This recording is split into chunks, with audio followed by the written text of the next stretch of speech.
Hello বন্ধুরা, গত 2 দিন বাদ গিয়েছিল, আমি এক্সারসাইজ করতে করিনি। হ্যাঁ, তো আজকে আবার ভিডিও করে আপলোড করবো। হ্যাঁ, আশা করছি এখন থেকে রেগুলার করবো। বাচ্চা একদিনে বাচ্চা তোমরা দেখো, ভিডিও দেখো, ফলো করো, সাবস্ক্রাইব করো আমার চ্যানেল, যেহেতু নতুন। আমি ট্রাই করতেছি যে রেগুলার করার, হ্যাঁ, কন্টিনিউয়াসলি করার যতটুকু পারি। আমি জানি যে আমার 6 প্যাক হবে না, পসিবল না এখন,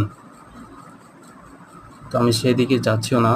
তো অন্ততপক্ষে আমার যে আপার পার্ট, আপার বডি, সেটা যেন ঠিক হয়, সেটা আমি ট্রাই করতেছি।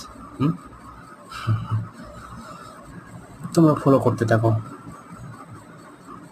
Thank you.